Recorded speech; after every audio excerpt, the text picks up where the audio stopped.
저에게 아들이 하나 있는데 딸도 있습니다마는 아들이 목사가 됐고 목회를 하면서 저한테 부탁한 것이 있는데 아버지 아무 때나 오셔서 설교 좀 해달라고. 그래서 아무 때도 아직 안 갔습니다. 설교하려는. 그냥은 몇 번 갔다 왔는데 떨려서 못 가겠어요. 아들보다 설교를 잘하기도 어렵고 못하기도 어렵고, 그래서 아들이 설교 달라고 부탁했는데 아직도 못 가고 있는데 올해 안에는 한번 갔다 와야 할 것 같은데 미루는데 두 주 전에 이창영 장로님하고 식당에서 같이 식사를 하는데 오늘 키 큰 분이 오셔가지고 저한테 부탁을 하는데 목사님 설교 좀 해주십사. 키 큰 분은 담임 목사님이셨습니다. 그때부터 마음이 좀 떨리고 두근두근하고 아직 밥맛이 없는데 오늘 더더군다나. 아까 사무총회 할 적에 살짝 조퇴를 해가지고 식사를 하러 가는데 밥맛도 없고 빵을 먹는데 빵 맛도 없고, 그래도 빵은 하나 다 먹었습니다. 밥은 조금밖에 안 먹고. 그러고 나서 여기 섰는데 지금 떨려가지고 어떻게 할지, 그래도 기도하며 준비한 말씀을 여러분과 함께 나누려고 합니다. 성경을 보다 보면 여러 가지 말씀들이 기록되어 있지만 그 중에 우리의 심금을 울리는 말씀이 하나 있는데 그것은 사랑이라고 하는 단어입니다. 주님도 말씀하시기를 사랑이 가장 큰 것이라 말씀해 주셨고 서로 사랑하라고 우리에게 또 말씀을 해 주십니다. 오늘 주어진 말씀 속에서 사랑을 배우고 사랑을 마음에 품고 사랑하면서 살아가는 우리 모두가 될 수 있었으면 좋겠습니다. 사랑장이라 일컫는 고린도전서 13장에 보면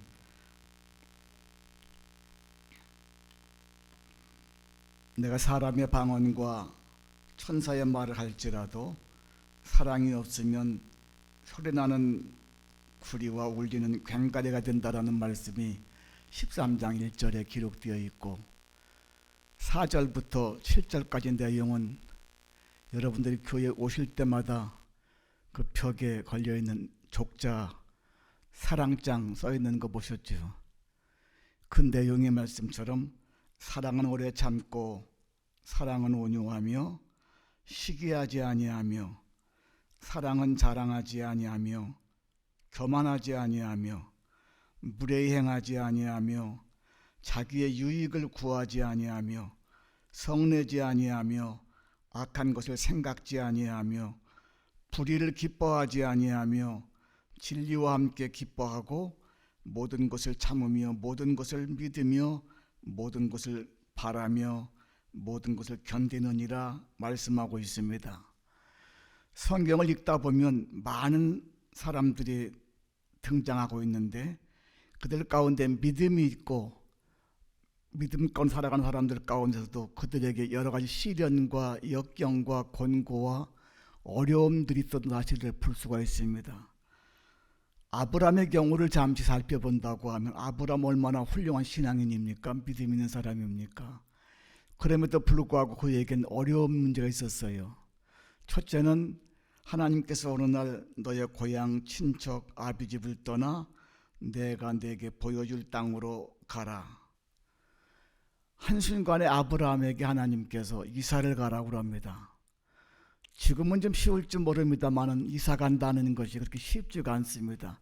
내가 계획을 세우고 준비하고 생각을 하고 염려를 하고 그렇게 해서 모든 완벽한 준비가 된 상태에서도 이사를 가는 것이 어려운데 어느 날 갑자기 뜬금없이 하나님이 아브라함아 너의 고향 친척 아비집을 떠나 내가 네게 보여줄 땅으로 가라.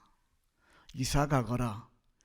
그때 아브라함은 그의 말씀을 하나님 말씀을 듣고 이에 아브라함이 여호와의 말씀을 따라갔고라는 말씀으로 창세기 12장에 기록되어져 있습니다. 성도에게 원치 않고 계획하지 않았던 일들이 이루어질 때에도 하나님의 말씀이라고 그러면 그 말씀을 순종하는 것, 그것이 믿음의 사람입니다. 여러분 삶 속에 어려움이 올 때에 하나님의 말씀이라고 그러면 어떠한 어려움이 온다고 할지라도 따라갈 수 있는 그런 신앙이 여러분 모두에게 있어지시기를 바랍니다. 그 아브라함에게 또 한 가지 어려움이 있습니다. 잘 아시는 것처럼 창세기 22장에 보면 어느 날 하나님께서 아브라함에게 이르시되 내 아들 내 사랑하는 독자 이삭을 데리고 모리아 땅으로 가서 내가 네게 일러준 한 산 거기서 그를 번제로 드리라. 그곳에서 그가 하나님 말씀을 따라 그곳으로 갔고 그의 아들 이삭을 결박해서 제단 나무 위에 올려놓고 그를 잡으려고 그럴 적에 여호와의 사자가 아브라함을 불러 아브라함아 그 아이에게 네 손을 대지 말라. 내가 이제야 하나님을 경외하는 줄을 아노라 말씀하고 있습니다. 100세에 낳은 아들 이삭 그를 모리아 땅으로 데리고 와서 그를 번제로 드리라. 어쩌면 있을 수 없는 말씀을 하나님이 하십니다. 그렇게 믿음 좋은 아브라함에게 하나님의 약속의 말씀으로 주신 그의 아들 이삭을 모리아 땅으로 데리고 가서 번제로 드리라고 할 적에 아브라함은 그 말씀을 순종을 했습니다. 그 말씀을 따라갔습니다. 그리고 그 말씀을 준행을 했습니다. 그래서 그의 아들을 번제로 드리려고 결박을 해서 제단 위에 올려놓고 잡으려고 그러니까 그때서야 하나님께서 아브라함에게 말씀하시기를 아브라함아 그 아이에게 네 손을 대지 말라. 내가 이제야 하나님을 경외하는 줄을 아노라. 하나님께서 어려운 상황 속에서 시련 가운데에서 난관 속에서 그를 부르시고 그를 인정해 주십니다. 사랑하는 성도 여러분, 기도하며 찬송하며 말씀 안에 거할 적에 믿음으로 살아가는 우리들에게 시련이 오고 역경이 곤고한 문제가 온다고 할지라도 말씀에 순종하면 걱정과 고통과 근심 가운데에서 하나님이 나를 붙드시고 지키시고 인도하시는 속에서 하나님의 은혜가 우리 모두에게 임하실 줄로 믿습니다. 또 한 사람의 경우에 예를 드립니다. 다니엘의 경우에 예를 든다고 하면 다니엘 믿음의 사람이었습니다. 하나님을 경외하는 자였습니다. 그럼에도 불구하고 다니엘의 경우를 보면 포로로 잡혀갑니다. 어려운 지경에 살게 됩니다. 그럼에도 불구하고 다니엘에서 1장 8절 말씀에 보면 그는 뜻을 정하여 믿음으로 말씀에 의지한 삶을 살기로다가 그가 결심을 합니다. 그런 그에게도 또 시련이 옵니다. 주변 사람들이 그를 핍박을 합니다. 어려움 가운데 거하게 합니다. 그러다가 끝내는 다니엘이 사자굴 속에 들어가는 시련을 겪습니다. 위기에 처하게 됩니다. 난관에 봉착하게 됩니다. 그럼에도 불구하고 다니엘서 6장 10절 말씀에서 보면 다니엘이 무릎을 꿇고 하루 3번씩 예루살렘으로 향한 창문을 열고 하나님 앞에 기도를 합니다. 죽음의 위기가 다가왔음에도 불구하고 시련 다가왔음에도 불구하고 하나님 앞에 기도하는 사람이었습니다. 그러면서 하나님 앞에 감사를 드렸습니다. 포로로 잡혀간 그가, 시련 가운데 거한 그가, 가족을 떠난 그가, 난관 속에 거했던 그가 하나님의 말씀에 순종하면서 하나님 뜻 안에 거하면서 기도하며 믿음을 살아갈 적에 사자굴 속에 들어간 그를 하나님이 살리셨고 구원해 주시었고 은혜 가운데 거하게 합니다. 다니엘에서 6장 28절 말씀에 보면 다리우 왕 시대부터 바사 왕 고레스 왕 시대까지 하나님이 다니엘을 형통케 하셨다라고 말씀합니다. 어려운 위기가 있었지만은 난관이 다가왔지만은 하나님 앞에 기도하고 믿음으로 거하고 하나님 말씀에 순종했을 때 하나님은 끝내 그를 붙드시고 지키시고 인도하시어서 그를 형통케 하시었습니다.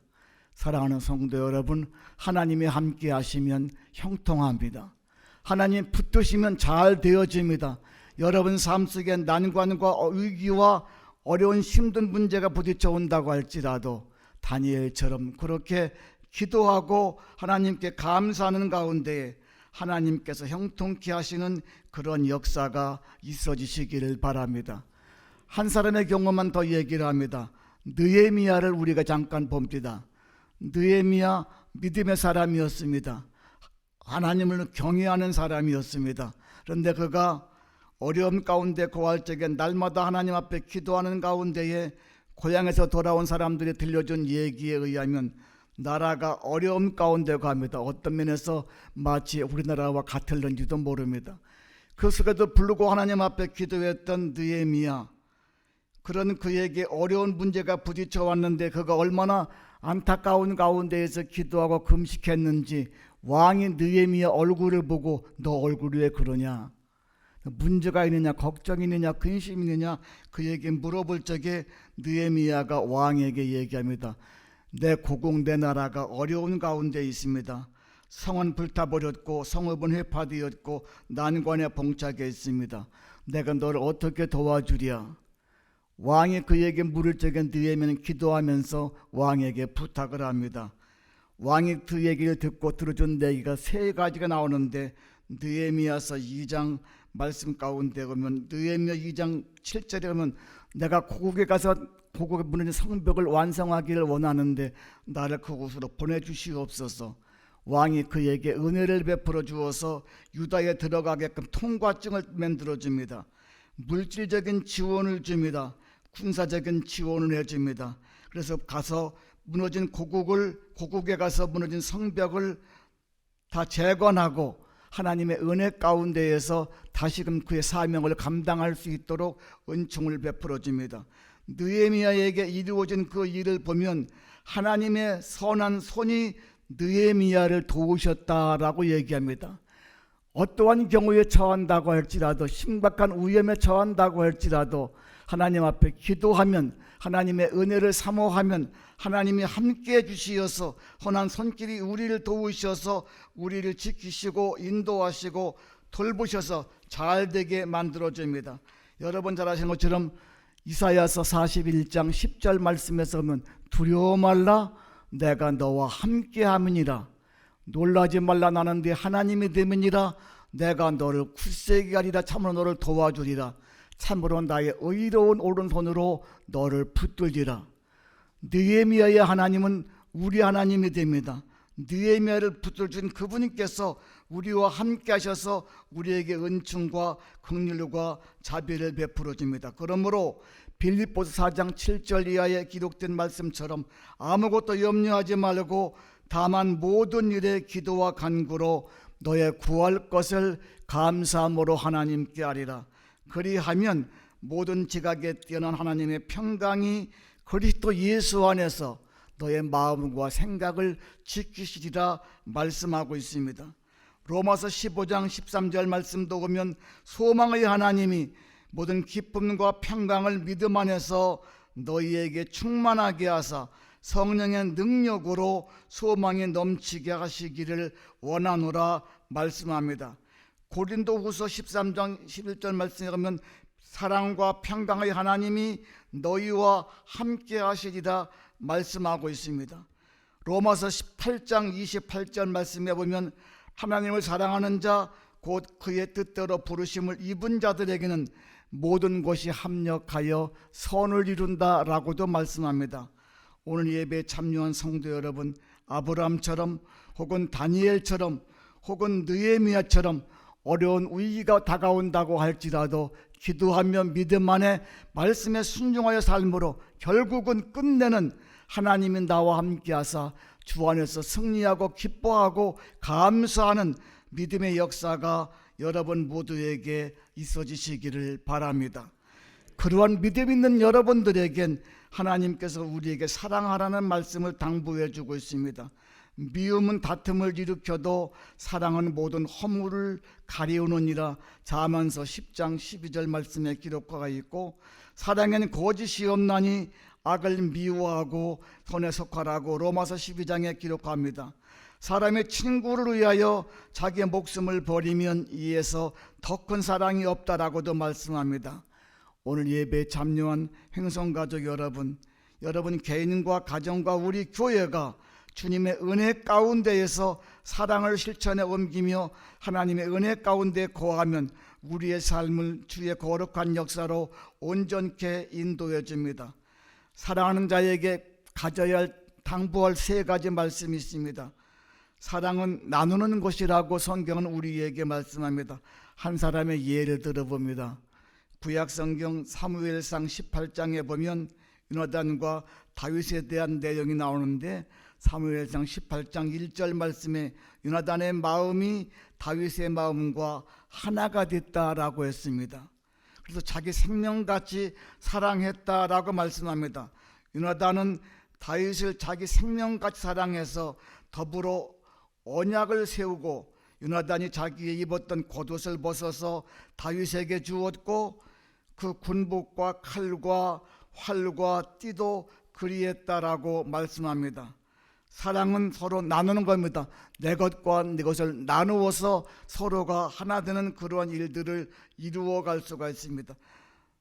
아브라함도 그의 조카 롯을 위해서 나누어 주었습니다. 내가 우하면 나는 좌하고 내가 좌하면 나는 우하리라. 나누어 주는 그런 삶, 그것이 우리에게 있을 적에 사랑하는 자가 되어질 수가 있습니다.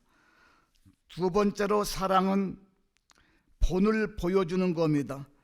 사도행전 20장 35절에 보면 바울이 에베소 교회 장로들을 어느 날 불러가지고 그들에게 이렇게 말씀합니다. 범사에 너희에게 모본을 보였노니 곧 이같이 수고하여 약한 사람들을 돕고 또 주 예수께서 친히 말씀하신 바 주는 것이 받는 것보다 복이 있다 하심을 기억하여야 할지니라. 뭔가 본을 보일 수 있는, 그래서 고린도 교회를 향해서 말씀한 가운데에서 내가 그리스도를 본받는 자 된 것 같이 너희도 나를 본받는 자가 되라라고 합니다. 사랑은 본을 보이고 본을 받아야만 됩니다. 세 번째로 사랑은 닮아가는 겁니다. 성경 말씀에 많은 사람들이 나오고 있습니다마는 로마서 16장 4절 앞뒤 문맥에 보면 브리스길라와 아굴라 부부에 대한 내용이 나옵니다. 성실한 신앙생활 가운데 거하는 그들이 마음과 정성과 뜻을 다해서 많은 사람들에게 본을 보이며 덕을 세우며 그들에게 도움을 주는 그런 삶을 살았습니다. 사도 바울이 그들을 위해서 얘기한 말씀 가운데 보면 저희는 내 목숨을 위하여 자기의 목이라도 내어놓았나니 나뿐 아니라 이방인의 모든 교회의 또 저희에게 감사하느니라 말씀을 합니다. 아나니아와 삽비라의 경우는 두 내외가 마음이 하나가 안 돼가지고 주의 종에게 거짓말을 하다가 같은 날 같은 장소에서 3시간 사이에 죽음을 당합니다. 그러나 아굴라와 브리스길라는 하나님의 사람으로 말씀에 순종하는 가운데 닮아가면서 하나님의 뜻을 이루어갈 적에 사랑을 실천에 옮기는 그러한 삶을 살 수가 있었습니다. 오늘 예배에 참여한 우리도 주님이 기뻐하는 삶을 살아갈지인데 하나님께서 원하시는 그러한 길로 우리가 나아갈 수 있어야 됩니다. 하나님은 오늘 사도 바울을 통해서 우리에게 주신 말씀 가운데에서 중요한 내용을 증거하고 있습니다. 여러분들이 함께 아까 읽은 말씀처럼 서로 사랑하라고 하는 말씀을 우리에게 알려주고 있는데 본문을 제가 다시 한번 좀 읽어보겠습니다. 새 계명을 너희에게 주노니 서로 사랑하라. 내가 너희를 사랑한 것 같이 너희도 서로 사랑하라. 너희가 서로 사랑하면 이로써 모든 사람이 너희가 내 제자인 줄 알리라. 주님 주시는 말씀 가운데에서 보면 주님께서 주시는 말씀 속에 서로 사랑하라고 하는 말씀을 우리에게 베풀어 줍니다. 주님께서는 요한복음 13장 1절 이하에서 보면 세상을 떠날 때가 다 되어서 13장 1절 말씀에 이렇게 나옵니다. 6월절 전에 예수께서 자기가 세상을 떠나 아버지께 돌아가실 때가 이른 줄 아시고 세상에 있는 자기 사람들을 사랑하시되 끝까지 사랑하시었다 말씀합니다. 사랑을 베풀어 주신 그분께서 주시는 말씀 가운데 서로 사랑하라 라고 말씀합니다. 마치 우리가 놀이터에 가서 보면 시소가 있습니다. 올라가고 내려가고, 네가 나를 사랑하고 나도 너를 사랑하고 서로 사랑을 베풀어준 남녀노유 빈부귀천을 막론하고 예외 없이 누구든지 너와 내가 희생하고 헌신하고 봉사하고 양보하면서 주님께로부터 배운 바 들은 바 말씀처럼 사랑을 옮길 수 있는, 왜 주님께 사랑을 우리에게 주신 말씀이냐 하면은 주님 당시에도, 지금도 그렇습니다마는 주님 당시에도 주님 제자들 가운데 누가복음 22장에서 보면 제자들이 그렇게 하루는 다툽니다. 제자인데 믿는 자인데 흔한 말로 성도인데 하나님의 백성인데 남들에게 본을 보이고 덕을 세워야 할 그들이 서로 누가 크냐 다툼을 합니다. 주님이 기뻐하는 사람이 아닙니다. 그들을 향해서 주시는 주님의 말씀이 믿는 자가 의견이 불일치가 되고 비판하고 판단하고 트집을 잡고 분열을 일삼는 그들에게, 다투는 그들에게 관심과 주의를 주면서 주님 주신 말씀이 서로 사랑하라 말씀합니다. 오늘 예배 참여한 성도 여러분, 주 안에서 기도하면서 찬송하면서 말씀에 순종하면서 사명을 감당하면서 희생과 헌신과 봉사로 서로 사랑할 수 있는, 주변 사람들 하는 말처럼 나 너 좋아하고 너 나 좋아하고 서로 좋아하는 가운데에서 하나가 되는, 한 덩어리가 되는, 우리 행성교회도 여러분 가정도 여러분 기관도 우리 모두도 주님 말씀처럼 서로 사랑하는 그런 성도가 될 수 있기를 바랍니다.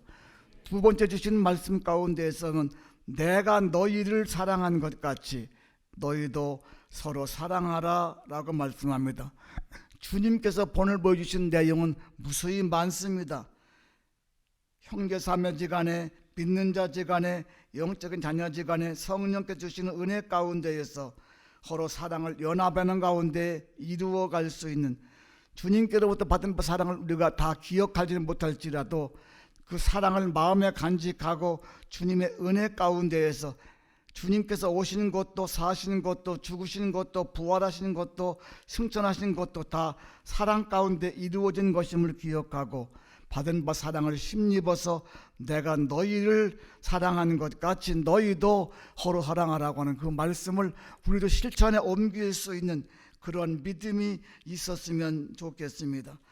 나의 생각을 내려놓고 너의 생각을 받아들이고 나와 너가 하나가 되는 가운데에서 풍성한 이해와 희생과 그리고 그들을 돕는 은혜 가운데 거할 적에 우리 모두가 그 사랑을 배워서 우리는 예수의 제자가 될 수가 있습니다. 주신 말씀 속에서 마무리되는 내용의 말씀이 마지막 절에 기록되어져 있습니다. 35절 말씀에서 보면 34절 말씀에서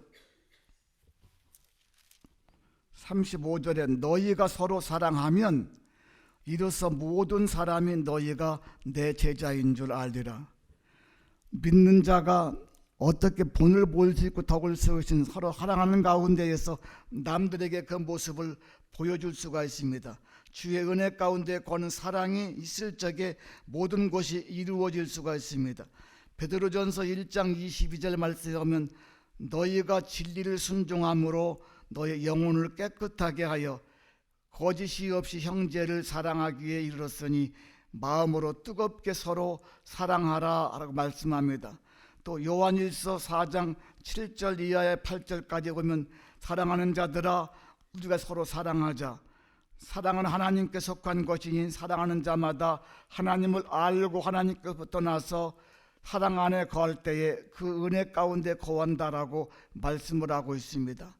오늘 우리가 주 안에 거함으로 말미암아 서로 사랑을 나누고 예수님처럼 사랑을 실천에 옮기고 그래서 주변 사람들에게 내가 믿는 자로 하나님의 백성으로 보여줄 수 있는 그런 역사와 은혜가 우리 가운데 이루어질 수 있기를 바랍니다. 너희가 서로 사랑하면 이로써 모든 사람이 너희가 내 제자인 줄 알리라. 내 옛 습관과 내 옛 모습을 가지고는 사랑을 실천에 옮길 수가 없습니다. 거듭난 사람이 될 때에 이기주의를 버리고 탐욕을 버리고 사랑을 하게 됩니다. 주 안에 우리가 거하는 사랑을 실천에 옮길 적에 주님께서 원하시는 그러한 삶을 살아가게 되는데, 다윗처럼 요나단처럼 사랑을 서로 나눌 수 있고, 사도 바울처럼 사랑의 본을 보일 수가 있고, 아굴라와 브리스길라처럼 서로 사랑하며 닮아갈 적에 주님 제자가 되고 천국 열쇠를 받게 되고, 그러한 자에게 주님 주신 은혜를 우리가 힘입어 살아갈 수 있게 됩니다. 오늘 예배에 참여한 성도 여러분, 이제 1년이 마무리되어져 갑니다. 성탄절이 이제 열흘밖에 남지 않았습니다. 그리고 올해가 이제 보름만 지나면 지나가 버립니다. 오늘 사무총회를 했습니다. 하나님의 은혜 가운데에서 지나간 1년을 마무리하고 1년을 또 계획하는 뜻깊은 날을 우리가 정했고, 그 일 때문에 기도했고 그 일 때문에 연구도 했습니다. 이제 주의 은혜 가운데에서 주님 말씀을 순종하면서 하나님의 은혜 가운데 거해서 다가오는 2025년도에는 정말 하나님이 기뻐하는 삶을 삶으로 말미암아 주님 앞에는 영광을 돌리고 주님을 닮아가고 주의 은혜 가운데 거하는 거룩한 역사가 있어지기를 바랍니다. 한 사람의 얘기를 하고 말씀을 마무리하려고 합니다.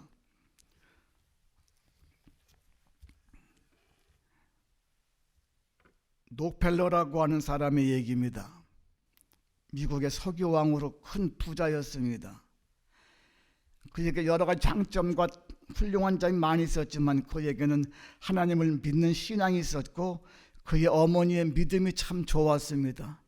그의 어머니가 록펠러에게 주시는 신앙생활을 이렇게 하라라고 한 내용의 말씀이 10가지가 나오는데, 간단하게 제가 읽어드리겠습니다. 주일을 거룩하게 지켜라. 주일 성수해라. 두 번째로는 목사님을 하나님 다음으로 섬겨라. 항상 좋은 관계를 유지해라. 세 번째는 11조를 반드시 드려라. 네 번째는 주일 성수하고 본교에서 성실하게 예배를 드려라. 다섯 번째는 하루 시작할 적에 반드시 기도를 먼저 하고 하루를 시작해라. 여섯 번째는 아침에 반드시 성경을 읽고 하나님의 음성을 듣고 행동을 해라. 일곱 번째는 하루를 마무리할 때 하루를 반성하고 기도하면서 취침을 내도록 하라.